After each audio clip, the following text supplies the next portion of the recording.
अधूरी मुलाकात। अनाया के हाथ में एक आइडेंटिटी कार्ड है जिसे 2500 बार चूम लिया है उसने, और फिर उसे इस तरह हसरत भरी निगाहों से देख रही जैसे बहुत कीमती चीज हो। मुझे देखते ही उसने जरा ऊंची आवाज में कहा, देखो ना मम्मा, यह मेरी है, इसमें मेरी तस्वीर है और मेरा नाम लिखा है।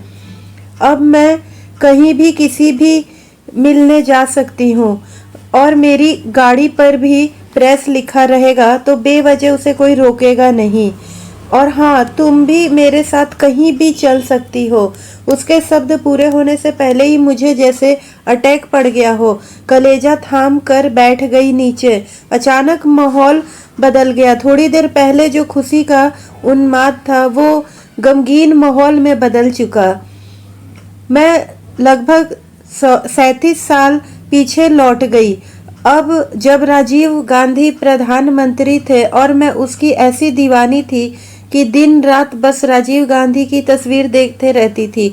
अपने बेडरूम में बेड के ठीक सामने बीचों बीच में लगा रखा था ताकि आंख खुलते ही उन्हें देखूं। अखबार में जहां कहीं उनकी तस्वीर मिलती फट से काट कर रख लेती। वो दिन मुझे खूब अच्छे से याद है जब अपनी सहेलियों को बुलाकर पार्टी कर रही थी। राजीव गांधी के नाम का केक काटने से पहले और उन तस्वीर पर तिलक लगाया तब दादाजी ने रोका था। कहा था, तुम कुंवारी लड़की हो, किसी गैर मर्द को तिलक लगा नहीं सकती और माला नहीं पहना सकती। मैं थोड़ी मायूस हो गई, लेकिन फिर सहेलियों ने शोर मचाना शुरू कर दिया कि जल्दी करो, घर जाना है। तब पापा ने मेरा साथ दिया था कि ठीक है, आज तिलक लगा लो, लेकिन अगले बार से ध्यान रखना, नहीं तो सोनिया गांधी तुम्हारी जान ले लेगी। इतने पर एक जोरदार ठहाका लगा और सब सहजता महसूस करने लगे। केक काटा गया, समोसा, गुलाब जामुन और पापा के पसंद का कलाकंद भी आया था। कोका कोला और थम्स अप भी था। खूब मजे किए हमने। फिर शाम ढलने से पहले ही सहेलियां विदा हो ली।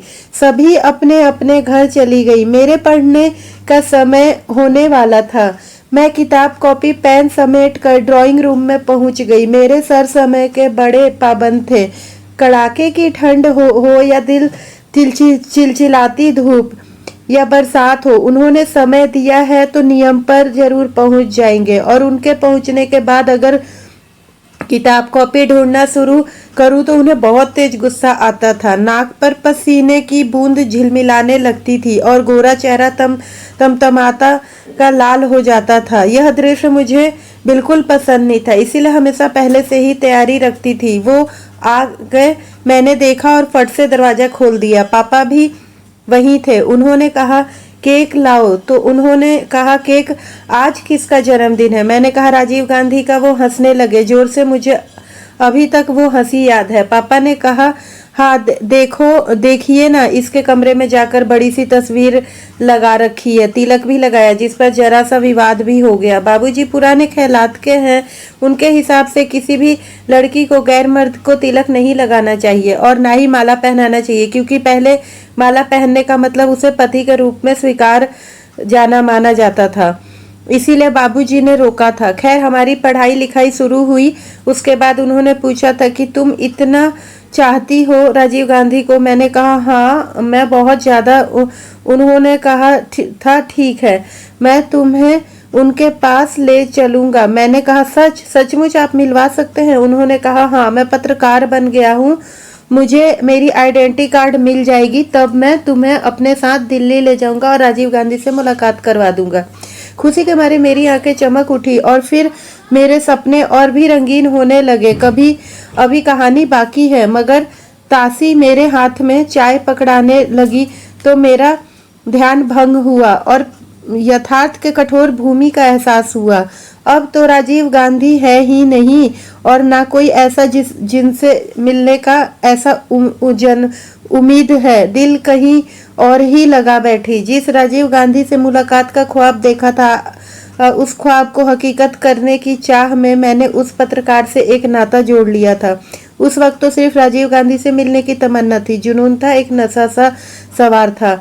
मेरी समझ में पत्रकार महोदय ही एकमात्र इंसान थे जो मेरा सपना सच कर सकते थे। इसीलिए मैं उनके प्रति आसक्त हो गई। हर रोज का मिलना जुलना, पढ़ना लिखना दैनिक दिनचर्या में शामिल हो गया और यह सब होते होते उसी जरिए से लगाव हो गया, जुड़ाव हो गया। फिर न जाने क्या क्या हुआ, मन 7वें आसमान पर चढ़ गया। वक्त अपने नियत गति से गुजरात रहा। पत्रकार महोदय अपने पत्रकारिता के क्षेत्र में फैलते फूलते रहे। मेरा बचपना कब किशोरावस्था में पहुंच गया और कब युवा अवस्था पार करने लगा, पता ही नहीं चला। फिर एक दिन वह मनहूस खबर आई कि राजीव गांधी की हत्या हो गई। सुनकर सदमा लगा, दुख भी हुआ, मगर जैसा कि प्रकृति का नियम है, धीरे धीरे हर दुख दर्द कम हो जाता है और फिर समाप्त हो जाता है। हम वक्त के साथ चलने लगते हैं। चलते चलते बहुत आगे बढ़ने के बाद उस पत्रकार महोदय में राजीव गांधी नजर आने लगे और बुझता हुआ चिराग फिर से जगमगा उठा। अब शुरू हुआ एक नया सिलसिला, मगर ईश्वर की इच्छा सर्वोपरि है। वक्त फिर करवट लिया और इस बार रफ्तार बड़ी तेज हुई और 3 दशक पार करने के बाद जरा धीमी हुई। बेहोशी का आलम टूटा तो अपने आप को अस्पताल के बिस्तर पर पड़ी हुई मिली। हाथ में मोबाइल था जिसे बेख्याली में ऑन कर लिया था। व्हाट्सएप चैट खुल गया, डीपी टच हो गया, जिसे देखकर कंपाउंडर चौंक गया और देखने के लिए करीब आया। ये तस्वीर राजीव गांधी जी की है। मैंने कहा नहीं तो और मोबाइल ऑफ कर दिया, मगर कंपाउंडर जरा ढीठ हो चुका था सप्ताह भर से मिलते मिलते। उसने कहा दिखाई एक बार प्लीज। मैंने दिखाया तो कंपाउंडर ने फिर अपनी बात दोहराई। हूबहू राजीव गांधी जी की शक्ल है, क्या आप इनसे मिलवा सकती हैं? मैं भी राजीव गांधी जी का जबरदस्त फैन हूँ, इन्हें देखकर मुझे बड़ी खुशी होगी, प्लीज आप मिलवा दीजिए। उस वक्त अधिक बात करने की हालत में नहीं थी, इसलिए कह दिया हाँ जरूर मिलवा दूंगी, पहले यहाँ से ठीक होकर घर पहुँच तभी तो बुलवाऊंगी इन्हें। हॉस्पिटल में कहाँ रखूंगी? कंपाउंडर खुशी खुशी चला गया और मैं सोचने लगी कि सिर्फ मुझे ही नहीं और को भी लगता है कि उनकी शक्ल राजीव गांधी जैसी है। हॉस्पिटल से घर आई और फिर दैनिक दिनचर्या में रंग गई। कंपाउंडर भी भूल गया शायद, फिर कभी उसने जिक्र नहीं किया। करीब 3 साल बीत गए, तब वो तमाम बातें किसी चलचित्र की भांति घूमने लगी। ताशी की आइडेंटिटी कार्ड उठा कर देखा और अलमीरा में संभाल कर रख दिया। स्कूटी पर प्रेस लिखा गया है, कार पर भी स्टिकर चिपकाया गया है। शायद कल किसी विशिष्ट हस्ती का इंटरव्यू होने जाना है, मगर उसे क्या, उसका हीरो राजीव गांधी तो रहे नहीं। उनके हम सकल पत्रकार महोदय से मिलने का क्या फायदा? दोनों के रास्ते अलग हो चुके हैं, मंजिल अलग है, हम दोनों की दुनिया अलग अलग है। हम अपने संसार में मगन हैं, सुख संतुष्ट और खुशहाल हैं। बचपन की चाह, किशोरावस्था का आकर्षण और युवावस्था का उन्माद खत्म हो चुका है। बचपन वसंत देख लिया है, उम्र के साल लकीरों का शकल लेकर निशानियां छोड़ने लगे हैं। चांदी की तारों से बालों का श्रृंगार हो चुका है। वक्त बहुत बदल गया है। अब तो बच्चों के दिन हैं अपने हीरो चुनने और उस हीरो से मिलने जुलने का। अपना हीरो तो वह जीवन साथी जिनके साथ गुजरे हैं दशकों दशक। तो दोस्तों हमारी कहानी कैसी लगी? अगर कहानी अच्छी लगी हो तो वीडियो को लाइक और शेयर करें, और अगर हमारे चैनल पर नए हो तो प्लीज़ चैनल को सब्सक्राइब कर ले। तो मिलते हैं एक नई कहानी के साथ। धन्यवाद।